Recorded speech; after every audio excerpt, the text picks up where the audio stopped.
Hello viewers, எல்லாருக்கும் வணக்கம். நம்ம இந்த வீடியோவில் 16th February 2026 மார்க்கெட் அப்டேட்டை பார்க்கலாம். அப்புறம் ஸ்டாக்ஸில் எல்லாம் டாப் கெய்னர்ஸ், எல்லாம் டாப் லூசர்ஸ், இந்த எல்லா டீட்டெயில்ஸும் நம்ம இந்த வீடியோவில் பார்க்கலாம்.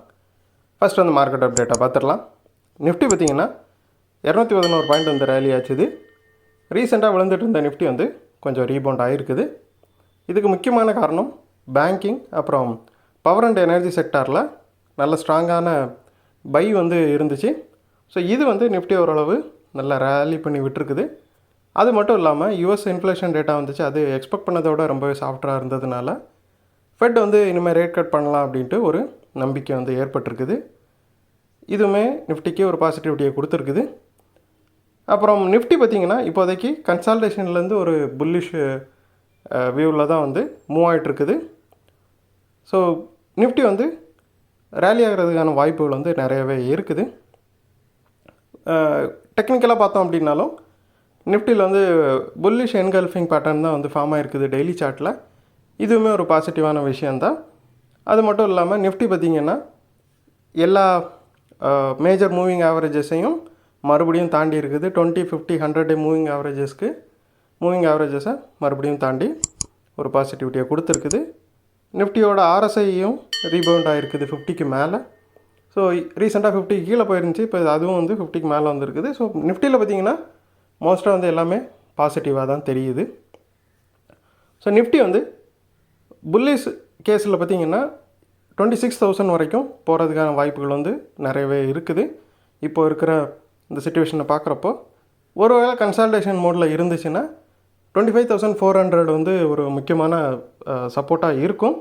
ஒருவேளை அது பிரேக் ஆச்சுன்னா 25,100 வரைக்கும் போகிறதுக்கான வாய்ப்புகளும் இருக்குது. அப்புறம் டாப் கெய்னர்ஸில் பார்த்திங்கன்னா ஃபஸ்ட் வந்து பவர் கிரிட் கார்ப் இருக்குது. 13 பாயிண்ட் வந்து ரேலி ஆகிருக்குது. January 30 வந்து இதோட Q3 ரிசல்ட் வந்துருந்துச்சு. ஸோ அதுக்கப்புறமாவே இந்த ஸ்டாக் வந்து ஒரு பாசிட்டிவ் மொமெண்டத்தை வந்து கெட் பண்ணியிருக்குது. அதுக்கப்புறமாவே நல்லா ரேலி ஆகிட்டு இருக்குது. அது மட்டும் இல்லாமல் இன்வெஸ்டர்ஸ் எல்லாமே இப்போ கொஞ்சம் டிஃபென்சிவ் ஸ்டாக்ஸ் பக்கம் போயிருக்கிறாங்க. இதனால் பார்த்திங்கன்னா இந்த மாதிரி டிஃபென்சிவ் ஸ்டாக்ஸ் எல்லாம் கொஞ்சம் ரேலி ஆகிட்டு இருக்குது ரீசெண்டாகவே. ஐடி செக்டாரில் வந்து பயங்கரமான வீழ்ச்சிகள் வந்து இருக்கிறதுனால மக்கள் வந்து அங்கேருந்து பணத்தை வந்து அப்படியே டிஃபென்சிவ் ஸ்டாக்ஸுக்கு மூவ் பண்ணிகிட்ருக்குறாங்க. டாப் கெய்னர்ஸில் செகண்ட் பார்த்திங்கன்னா கோல் இண்டியா இருக்குது. ஒரு 13 பாயிண்ட் வந்து ரேலி ஆகிருக்குது. கோல் இண்டியா வந்து ஒரு 5 நாளாக விழுந்துட்டு தான் இருந்துச்சு கண்டினியூஸாக.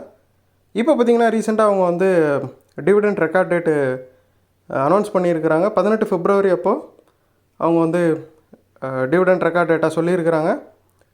ஒரு 5.5 வந்து அவங்க டிவிடெண்ட்டாக கொடுக்குறாங்க ஒவ்வொரு ஷேருக்குமே. இது ஏறக்குறைய பார்த்திங்கன்னா 5-6% இந்த ஸ்டாக்கோட ரேட்டை கம்பேர் பண்ணுறப்போ. ஸோ அதனால் இது ஒரு நல்ல பெட் அப்படின்னு சொல்லிட்டு எல்லாருமே வந்து இந்த ஸ்டாக்கை இப்போ பை பண்ணிகிட்ருக்குறாங்க. அப்புறம் டாப் லூசர்ஸில் பார்த்திங்கன்னா ஃபஸ்ட்டு வந்து டெக் மஹேந்திரா இருக்குது. 21 பாயிண்ட் வந்து விழுந்துருக்குது. ஏஐயோட டிஸ்ட்ரப்ஷன்ஸ் வந்து மார்க்கெட்டை வந்து ரொம்பவே பாதிச்சிட்ருக்குது. ஸோ அந்த ஏஐ டிஸ்ட்ரப்ஷன் ஃபியர்னால் பார்த்திங்கன்னா ஏஐ ஸ்டாக்ஸ் எல்லாமே விழுந்துட்டுருக்குது. இந்த நேரத்தில் டெக் மஹேந்திரா பார்த்திங்கன்னா வேல்யூஷன் ரொம்ப ஹையாக இருக்குது. ஸோ அதனால் இது இன்னுமே வந்து விழுறதுக்கான வாய்ப்புகள் அதிகமாக இருக்குது. அது மட்டும் இல்லாமல் ரீசெண்டாக ஒரு ப்ரோக்கரேஜஸும் இந்த டெக் மஹேந்திரா ஸ்டாக்கை வந்து டவுன்கிரேட் பண்ணியிருக்கிறாங்க. அப்புறம் டாப் லூசர்ஸில் செகண்ட் பார்த்திங்கன்னா மாருதி சுசுகி இருக்குது. ஒரு 186 பாயிண்ட் வந்து விழுந்துருக்குது. ஸோ ரீசெண்டாக இதோட Q3 ரிசல்ட் வந்துருந்துச்சு. அது வந்து அந்த அளவுக்கு ரொம்ப பாசிட்டிவிட்டியை வந்து கொடுக்கல அந்த ஸ்டாக்குக்கு. நிஃப்டி ஆட்டோ இண்டெக்ஸ் ஃபுல்லாமே வந்து ப்ரெஷரில் தான் இருக்குது. ஸோ எல்லாமே சரிஞ்சிட்ருக்குது ஆட்டோ ரிலேட்டட் ஸ்டாக்ஸ் எல்லாமே. அது மட்டும் இல்லாமல் இந்த ஸ்டாக்கையுமே ரீசெண்டாக ஒரு ப்ரோக்கரேஜை வந்து டவுன்கிரேட் பண்ணியிருக்கிறாங்க.